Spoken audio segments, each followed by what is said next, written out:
মনিব শুধু বলতেন, বেলাল তুই কি কালেমা সারবি?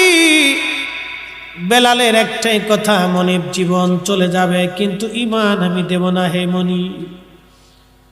বেলালের গলার মধ্যে রশি বেঁধে বেলালকে টেনে নিয়ে মরুভূমির মধ্যে বেলালকে বেঁধে রেখে পাথর চাপা দিয়ে রেখে আসা হতো। প্রচন্ড গরমে মরুর বালুগুলি লেগে লেগে বেলালের শরীর পুড়ে পুড়ে ফুসকা পরে ঘা হয়ে রক্ত পড়তো। ওই পিঠে বেলালকে চাবুক দিয়ে পিটানো হতো। কঠিন আঘাতে আঘাতে বেলালের চামড়া গোস্ত ফেটে ফেটে রক্ত পড়তে থাকতো। কঠিন এই কষ্ট, এই ত্যাগ বেলালের দেখে সাহাবী আবু বকরের মনে মায়া লাগছে। বললেন, হুজুর বেলালের জীবন তো বড় দুর্বিষহ হয়ে গেছে। প্রত্যেক দিন তাকে মদিনা মক্কার অলিগুলি দিয়ে গলার মধ্যে রশি বেঁধে সারা মক্কার অলিগুলি দিয়ে পিটানো হয়, আর টেনে হেসড়ে বেলালের শরীরে ফুসকা পড়ে পড়ে বড় বড় গোস্তের খণ্ডগুলি উঠে চলে গেছে। হুজুর আপনি যদি বলেন বেলালকে আজাদ করে নিয়ে আসবো, 40,000 দিরহাম দিয়ে বেলালকে কিনে আনা হলো। বর্তমানে 40 কোটি টাকার কম হবে না। হযরত আবু বকর আজাদ করে দিলেন। হিজরত করে নবীজি মদিনাতে গেলেন। আজান প্রবর্তন হলো। আজান নবীজি বললেন, সাহাবীরা রে আমার বেলাল কোথায়? লাব্বাইক ইয়া রাসূলুল্লাহ। বেলাল তুমি যাও মিনারায়, আজকে থেকে তুমি নবীর মসজিদের মুয়াজ্জিন, তুমি আজান দিবে।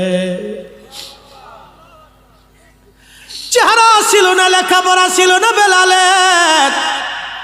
হযরত বেলালের আজানের লাহান, আজানের তামাজ্জু এত মজবুত ছিল। আজান দিতে দেরি হতো, আজান দিতে দেরি হতো বেলালের, আজান দিতে দেরি হতো। বেলাল রাদিয়াল্লাহু আনহু সাহাবীরা সারা মসজিদ ভরে যেতে দেরি হতো না, এমন তাওয়াজ্জু ছিল বেলালের আজানে। পাগল পারা বেলাল নবী দেখতে দেখতে দেখতে দেখতে আল্লাহর হাবিবের প্রতি এতটাই পাগল পারা হয়ে গেলেন বেলাল। নবীকে না দেখলে বেলালের সহ্য হতো না। আহা, আল্লাহর নবীর ইন্তেকাল হয়ে গেল। জিবরাইল আমিন এসে নবীজির কদমে আসলেন আজরাইল আলাইহিস সালামকে দিয়ে।